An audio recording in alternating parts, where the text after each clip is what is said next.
Salut, sunt Lau și astăzi o să vă prezint primul episod din Let's Play-ul meu.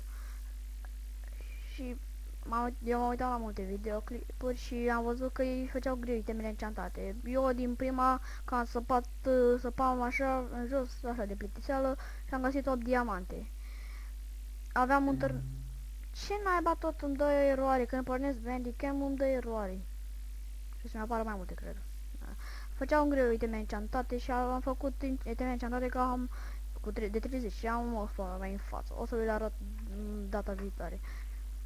Și am făcut level imediat și am făcut și eu de asta și astea. Și lemnul mai strânsă eu. Și astăzi o să începem să stricăm toate armele astea și cu armura. Să mă dau și eu pe normal, că mereu rămân pe pașnic. Să stricăm armele astea deoarece nu am prea multe. Dar vreau să-mi iau ceva, mâncare. Îmi iau o prăjiturici. Nu ajung. Să stricăm mai întâi să luăm lemn, că și așa am rămas și în criză de lemn. Sparge super repede și îmi place. Care și tu? Uite că sparge repede. Din encantat, eu mă gândeam că să-mi apară, să-mi dea așa mai pe placul meu. Că oricum, perfecte nu există, dar atât că să sparg eu și repede și să-mi și reziste. Da, mi se pare că asta, da, are indestructibil pe el, deci o să le folosesc, da, o să dureze până să sparg pe toate. Nu contează de care lemn, nu trebuie neapărat lemn, că nu mai am deloc, nu mai am foarte mult lemn.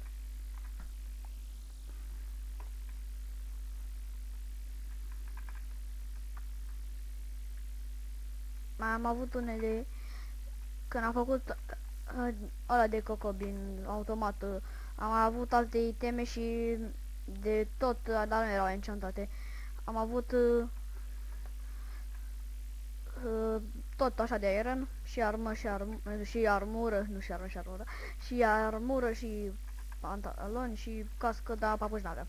Și m-am omorât singur, deoarece nu mai găseam casă, m-am dus să iau cocobinul și după aia, când m-am uitat în spate să văd ce mai era, să explorez mapa, acolo era jungla și acolo și mi-am adus aminte unde am murit, că am pus un semn. Și am pierdut niște iteme degeaba. De fapt asta s-a întâmplat alaltă și am găsit, am început să explorez. Și am văzut că alții munceau greu să facă niște iteme encantate 30. Dar văd că eu cu spawnul am făcut repede. Și în plus m-am picat indestructibil, deci o să se ducă foarte greu. Să trebuiască să termin și armura și să pun toate celelalte. Și oricum dacă am indestructibil pe pickaxe și o să mi se ducă în 5 ani. Să mai iau un stack de lemn de ăsta și să fac un stack de lemn de mesteacăn. De fapt 2 stack-uri să fac de lemn de mesteacăn și 2 stack-uri de fiecare.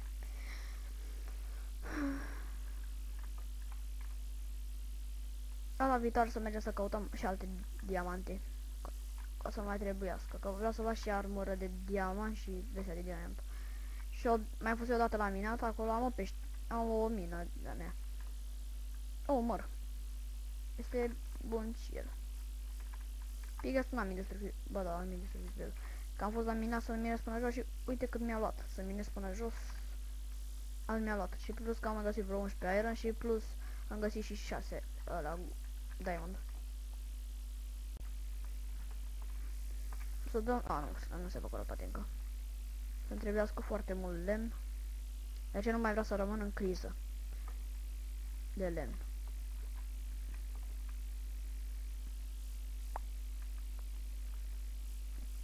Când jucam pe o mape așa singur, de-abia găseam și eu un diamond. Gingeam și un diamond dacă ar fi bine să găsesc. Și acum nu, am învățat cum se găsesc mai repede diamond de astea, nu știu, așa am presimțirea mai bună.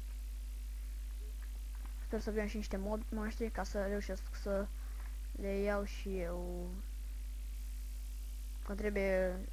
Vreau să încerc să fac și eu un tun. Că n-am făcut niciodată tun pe survival. Dar oricum video o să dureze cam 15 minute, 20 de minute, cam așa. Nu vreau să... Oh, făcut deja stock. Să depun așa. Am mișto acolo. Am trebuie de la... Vreau să mă îndepărtez pentru că eu seara nu știu nimic ce fac. Și așa că... erau cărțile mele. Am levelul 1, să-mi enchantez ceva așa de... așa că n-am ceva ce... Nu știu, când fac eu câteva level, imediat mă merg să-mi enchantez ceva. Mi-e frică să nu se spawneze știi. Aceea e lumină, nu? Nu se spawnează.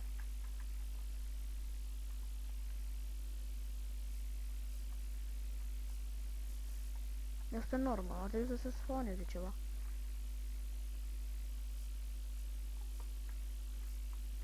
Da.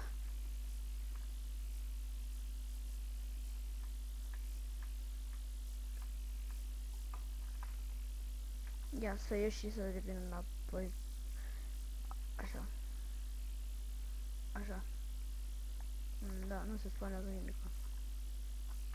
Așa de să ne culcăm. Da, nu vreau să termin chiar așa sabia că să vină mulți monștri, că să nu le termin așa de să mă mor și gata. Eu și tot așa cu Endermanii, că tot te aud pe toată lumea că Endermanii sunt cei așa foarte buni. Păi Endermanii, nu știu, după cum am văzut eu, Endermanii te atacă o țără și după aia gata, nu știu cum să zic. Nu e cine știe ce, să e mai bun e scheletul, să zic așa. Endermanul decât uite unde. Endermanul decât fuge. Hai, dă și mi-o morcov. Hai, de obicei dă-i putreziciune.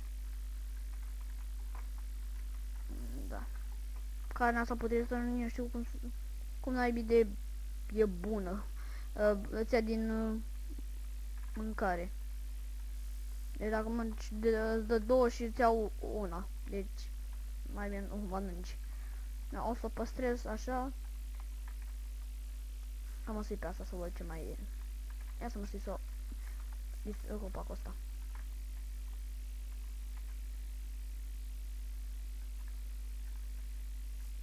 Și să nu vine un creeper și să, ca de obicei, să mă... Aoleu. El mi-aruncă. Să nu vină un creeper și să facă boom. Ca de obicei, nu sunt expert la creeper, că mie mi-a venit când jucam cu niște prieteni Minecraft pe single player.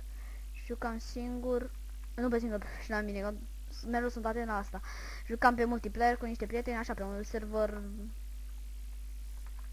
făcut de ei, așa, ca să jucăm decât noi așa. Și a venit un creeper la mine în casă, că am lăsat ușa deschisă și mi-a bubuit în casă și aveam și casă mai mare. Și mi-a bubuit și fix în chest, unde aveam și diamante și aveam... ce acolo? Era... Uai, mă sperie de ea.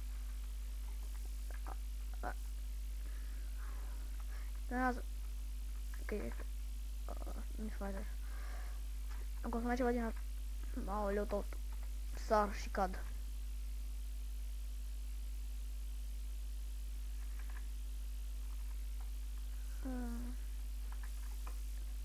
Da, eu cu un băiat o să facă el un server, când o să-și facă și laptopul și o să fac eu videouri cu el.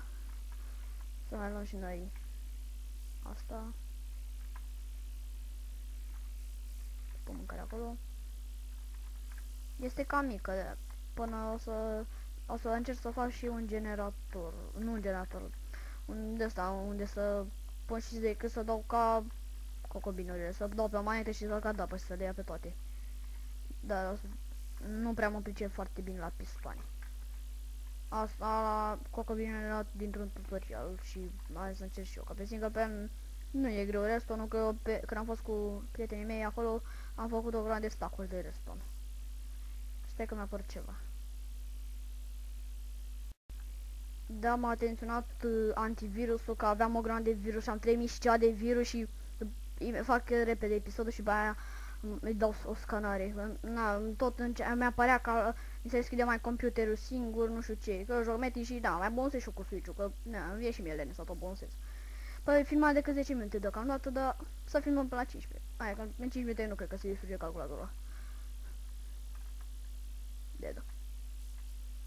O lună. Să mă... Deva am luat...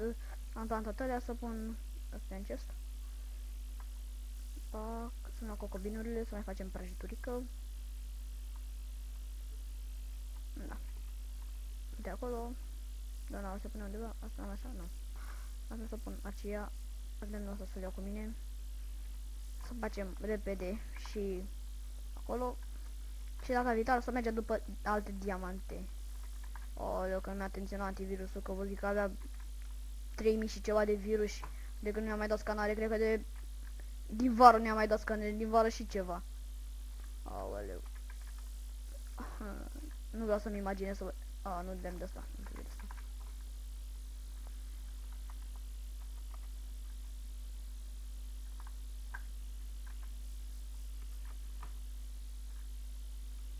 Nu vreau să-mi imaginez ce se poate întâmpla. Avea cât un stack, hai că mai trebuie unul. Facem imediat. Mie de calculator să nu se zice că după aia și să nu pierd și filmul.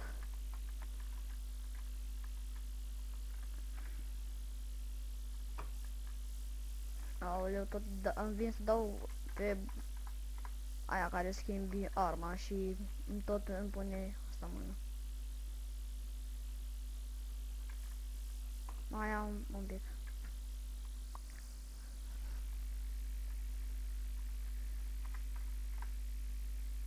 Sper să nu fie 3000 de virus.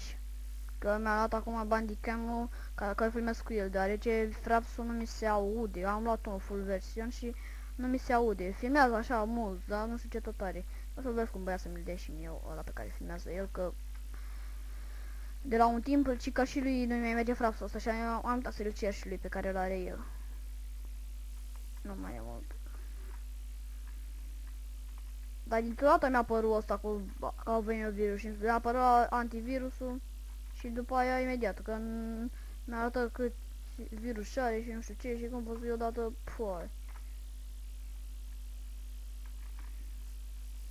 Și dacă dau scanare, pare că n-are niciunul, deci...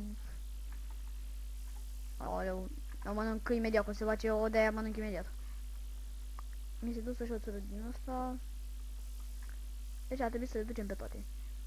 Pe Sabia n-am ideea cum se numește indestructibil, deci o să se ducă mai repede. Da, faza e că nu se moaște. A făcut deja. Lasă, mai nu contează că am mai mult. Și să ducem repede să închei și video-ul.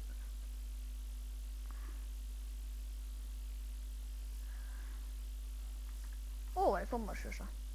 Să mi se ducă și mie din sabie. Și la asta să dau...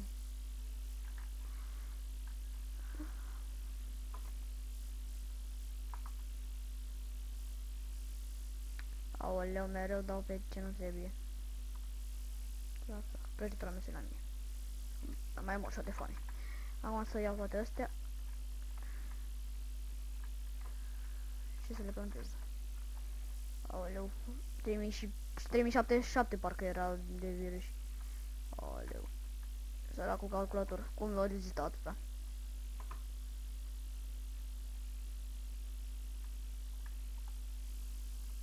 Așa, deci, mulțumesc de vizionare și dacă o să reușesc să fac câteva vizionare, să mai continui seria, dar dacă nu o să reușesc nimica, pot să închei, asta să fie trist. Da. Deci, pe data viitoare, sunt Laur și vă salut. Pa, pa!